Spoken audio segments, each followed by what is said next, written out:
Enquanto uns ouvem atentamente, outros falam, gesticulam, discutem ou fazem mil coisas ao mesmo tempo. O tema do segundo capítulo é Métodos de Autoaprendizagem. Fernanda, Anderson, Josiane e Sandra são estudantes na modalidade à distância e vão nos contar como realizam seus estudos. Primeiramente, vamos ver as dificuldades encontradas por eles na modalidade à distância. Anderson é estudante na modalidade à distância na Uniaselv. Então, as dificuldades que eu encontrei quando eu fui estudar na modalidade de educação à distância, eu acredito que é até as dificuldades que a maioria das pessoas vão encontrar.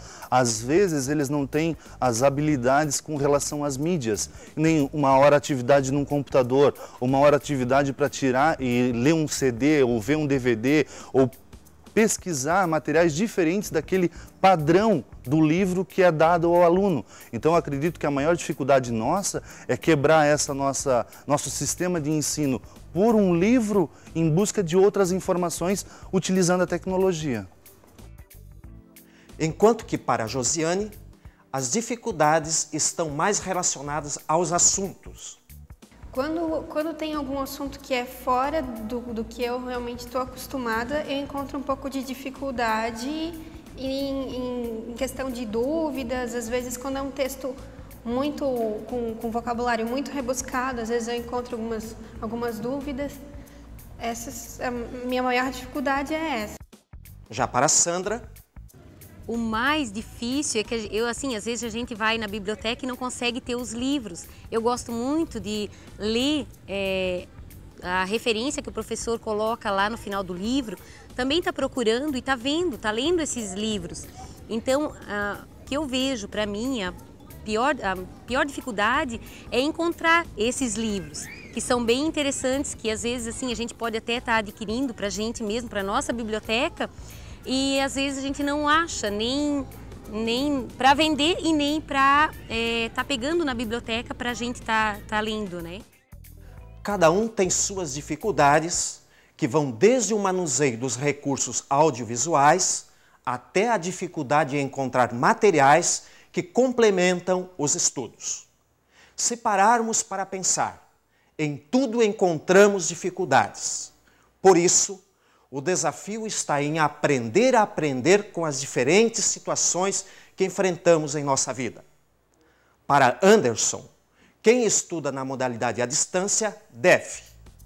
Olha, para mim, o mínimo que a pessoa que vai fazer uma educação à distância, o mínimo que ela deve fazer é ler esse caderno de estudo que é disponibilizado para ele. Isso é o mínimo que o aluno deve fazer. E depois evoluir. Um hábito que eu tenho, eu pego os livros que estão ali dentro desse manual e procuro ler. Eu tenho alguns livros em casa, procuro me informar. Tem dicas de vídeos e de filmes, não só didáticos, mas de filmes mesmo, que são ótimos, que você traz para aquele momento o que você está aprendendo. Então, o que eu faço é uma leitura do caderno, um resumo daquele conteúdo, e ali eu procuro, através de vídeos ou de filmes, interagir com o meu conhecimento pessoal. Quando as dificuldades surgirem, a melhor atitude é buscarmos ajuda com quem tem conhecimento no assunto. Nesse caso, o tutor presencial estará acompanhando você nesta caminhada. Além disso, poderá acessar a plataforma virtual de aprendizagem, que encontrará materiais de estudos, ou poderá entrar em contato com o tutor online, que irá lhe ajudar nas dificuldades que porventura vierem a surgir. Como estudante na modalidade à distância, a melhor estratégia de autoaprendizagem é você organizar o seu tempo de estudo. Geralmente as pessoas deixam as atividades, os trabalhos para a última hora. Para a Fernanda, hoje em dia eu não deixo mais, mas teve uma época mais na escola, quando eu era criança, eu deixava mais para a última hora, mas depois eu fui vendo que isso é prejudicial para o próprio estudo, porque se você for deixar tudo para a última hora, acaba não saindo tão bom como você gostaria. Então, hoje eu geralmente faço um pouco antes do prazo determinado para entregar os trabalhos. A mesma situação é comentada por Anderson. Olha, eu já cheguei a fazer isso, já cheguei a deixar para a última hora. Como todo bom brasileiro, a gente costuma deixar as coisas para a última hora.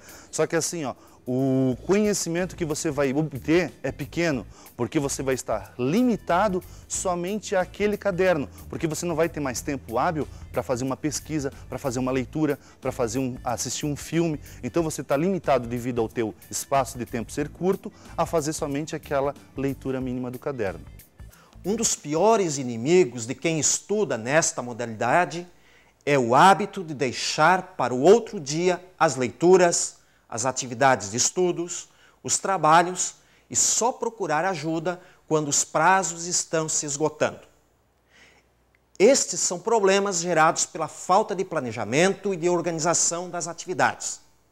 Outro aspecto relevante é você conhecer as suas características individuais de aprendizagem, pois assim poderá estabelecer uma metodologia de estudos que seja mais produtiva e significativa. Explore todas as possibilidades de estudo. Organize seu tempo de estudos. Além de superar as dificuldades de estudos e organizar seu tempo, outro aspecto importante é destinar um local de estudos. Para a Josiane, o local de estudos é em casa. Eu me sinto mais à vontade em casa, me concentro melhor, é um ambiente que eu estou mais habituada, ali eu já tenho tudo que eu preciso, os livros, em computador, internet. O local de estudo de Sandra é em casa, né, à noite, porque aí como a gente trabalha o dia todo, né, sobra o período da noite, então num quarto, sozinha, sem ter ninguém falando, aí eu vou lendo, vou grifando o caderno, né, o que eu acho mais interessante e já vou resolvendo os questionários, já vou fazendo as autoatividades para chegar no final, no próximo encontro, a gente já ter tudo certinho respondido, né? Mesmo que você estude em seu local de trabalho, procure destinar em sua casa um espaço para seus estudos. Este local deve estar sempre arrumado, de tal forma que a atividade de estudo se transforme num ritual e um momento especial de estudo. Para finalizar este capítulo, cito Rubens Alves, que diz: quem se sente fascinado pelo mar acaba por descobrir as maneiras de construir barcos e de navegar. Se o mar não me fascina, se ele me dá medo, por que razão haveria de querer aprender a arte de construir barcos e de navegar? É o fascínio que acorda a inteligência. O conhecimento surge sempre no desafio do desconhecido.